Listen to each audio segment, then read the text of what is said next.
As far as the boats in the state, we're less than 100. I would say between 80, 90 boats in the state left over, where they used to be 300 or 400 full-time, what we call full fishing vessels.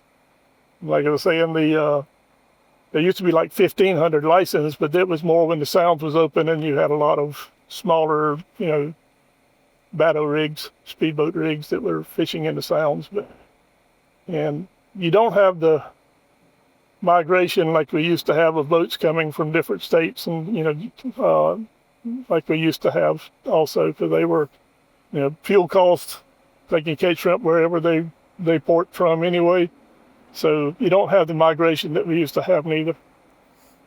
But according to DNR, on a given day, there's between 40 and 50 boats fishing, at one time, throughout the state, which is ridiculously low. The imported shrimp has pretty much decimated our marketplace. I mean, I started shrimping in the mid-'70s, and the imported shrimp didn't come along until the early to mid-'80s. And I was getting more for shrimp in '79 than I am today.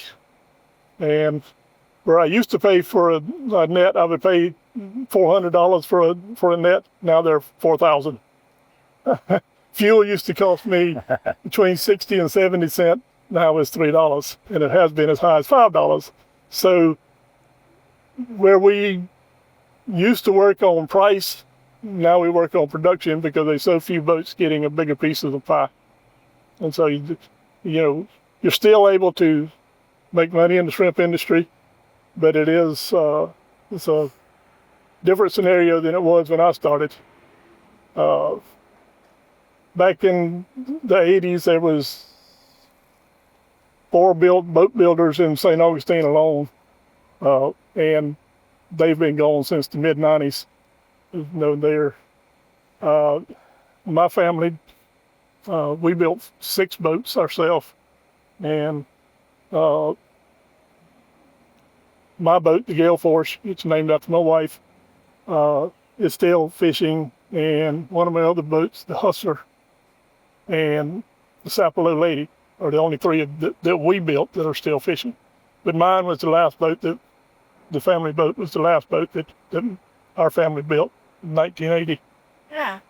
Do you still participate in the Blessing of the Fleet in Darien? I haven't in years. It's been too busy. Yeah, when I was with I was president of Georgia Shrimp Association when we started the Wild Georgia Shrimp program, and we used to do we would do fry shrimp there during the blessing of the fundraiser for the association, but I got too old for that too.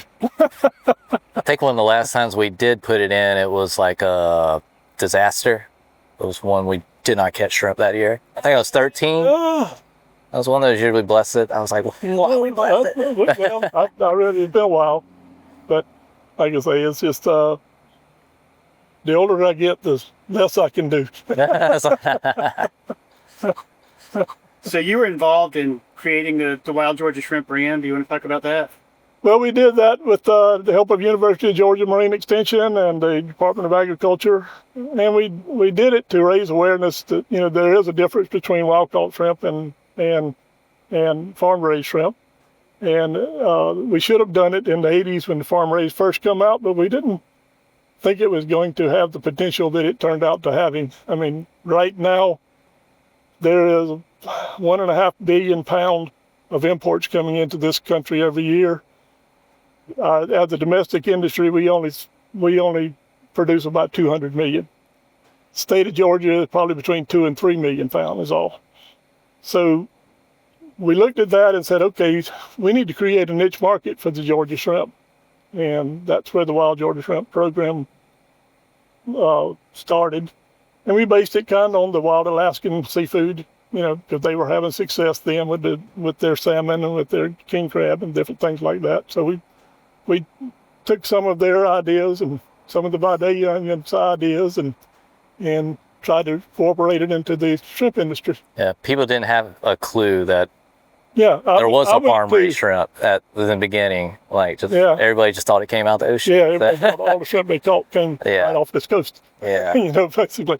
I mean, and this was so bad. I actually went and did a TV show in Columbus. They didn't even know Georgia had a coast. So it was so it was an educational program, bringing just awareness as much as it was, a marketing program for the industry. So that's kind of that's how it started.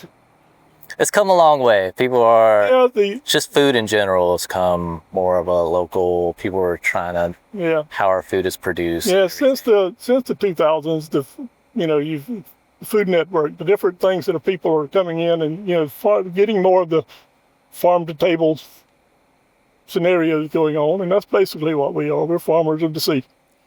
We depend on Mother Nature to provide our product far more than even the farmers do, because I mean they can plant or replant, based on what it sells. We can't do that. Ours is strictly done by Mother Nature. So if we have a hard freeze that kills the crop, we have a bad season. If we have a warm winter and we have a good overwintering crop, we have a good season. So yeah, once you taste the difference. And it is, and it's not, and it's like anything else. It's what you feed it.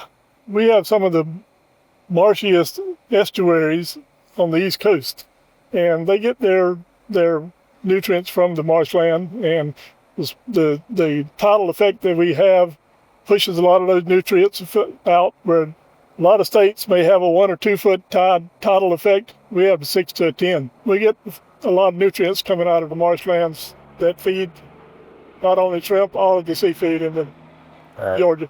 Farm raised is pretty much fed the same diet of soybean and fish meal all its life, and so that's why it's got such a bland taste. And we've got different flavors in ours. A lot of antibiotics used in farm raised. That's kind of the main issue. The big scenario in the industry is in the 80s when they first started raising them. They was piling the feed in on the ponds, and the ponds would just die. They would have so much contamination to them, they would die. And so at that time, we didn't see, okay, they'd have spells where they would work, and then they would, the price would go down a little bit, and then all the ponds would die. So they'd have to go dig new ponds, start over, and our price would go up based on demand. So we didn't see the big issue at the time, mistake. They learned that they could use the antibiotics in the ponds and learn different ways of distributing their feed, and their ponds started staying alive longer, and now this created a market that, like I say, is beyond.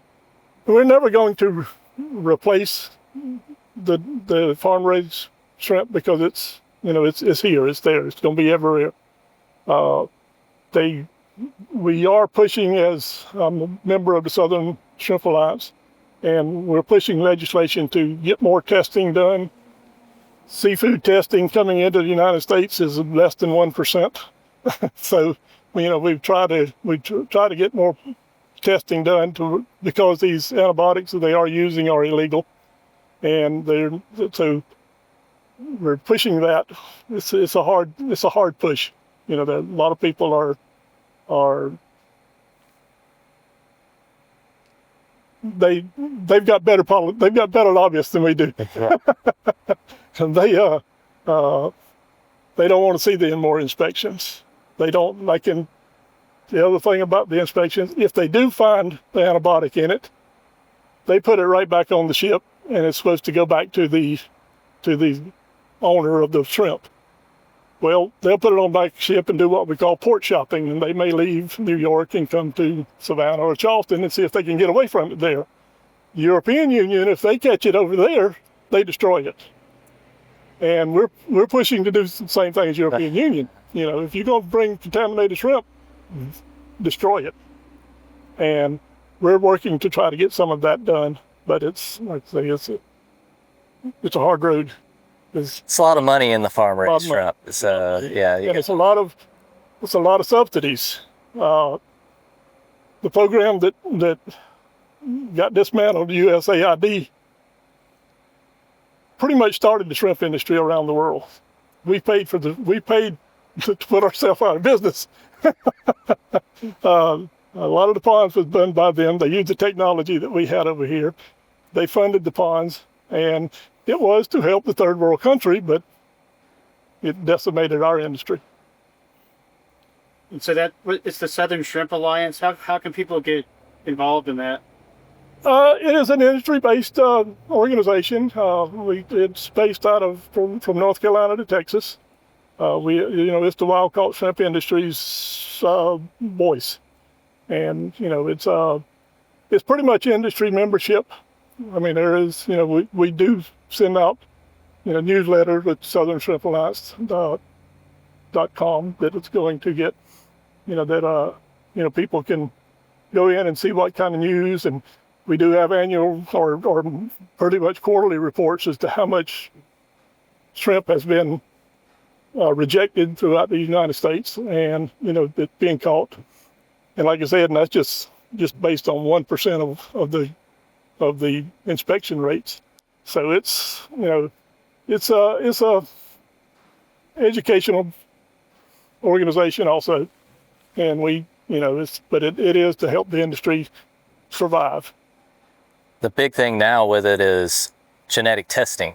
They're going to different areas now, going into a restaurant, asking where the shrimp's from, and then they'll take whatever shrimp's being served to them and go test it out in their lab.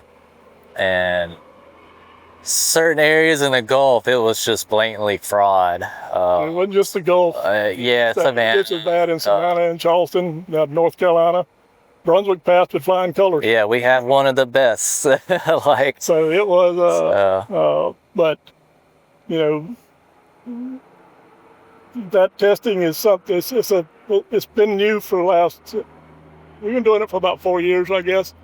But it's that new. I mean, it's a rapid DNA test that they can do on site, and it has helped us giving a little more policing, because it's basically false advertising for you to sit at a shrimp port, put shrimp boat pictures in your restaurant, and serve imported shrimp. Yeah.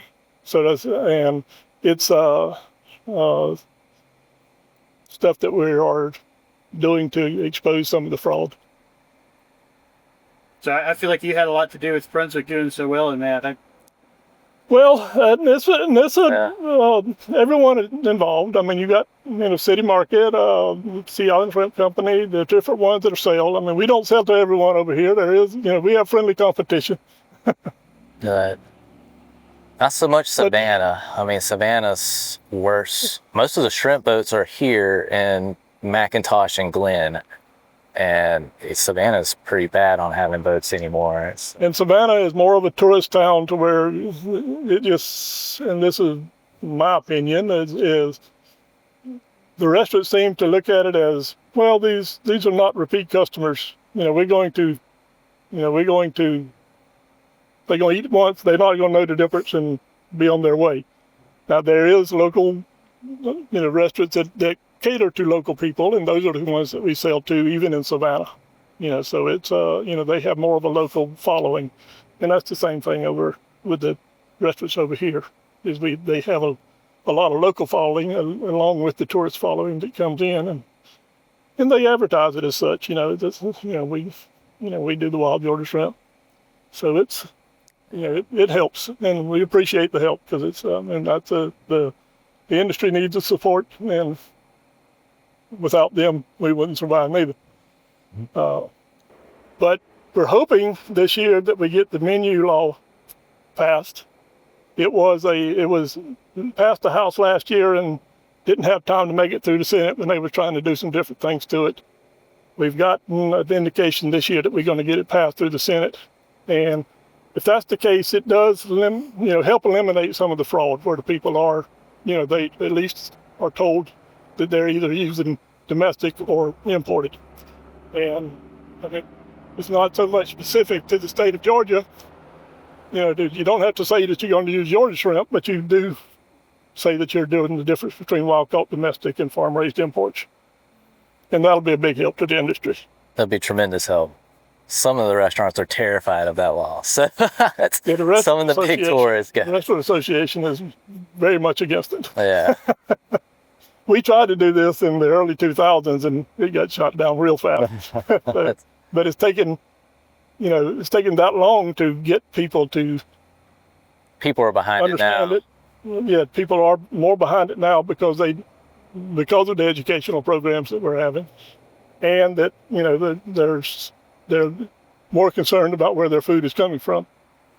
So all that helps. The restaurant industry is a tougher game. The retail industry, the grocery store industry. They want consistency. They want and they will tell you that their profit margin is much more on farm-raised shrimp, imported shrimp, than it is on the domestic shrimp. And my answer to that is raise the price of the imports and give your customer a choice. We see that even in our little store. Crab industry, there used to be crab plants all up and down this state, and there's none anymore. So when we started here, all you could find was imported crab meat. And we finally found some out of North Carolina, and there was a crab plant up there that we could bring down. And we would put the imported crab meat right beside the domestic crab meat. And if I told the people, no, that's domestic, that's imported, they quit buying the imported. So we don't even sell it anymore. Yeah, it's just So it proves that given a choice, the consumer will lean toward the domestic industry, and that's kind of what we need to see in the grocery store industry, is give them a choice. And reality is, like I said, we produce 200 million out of 1.5 billion, so we don't need but about 5% of the people that really care.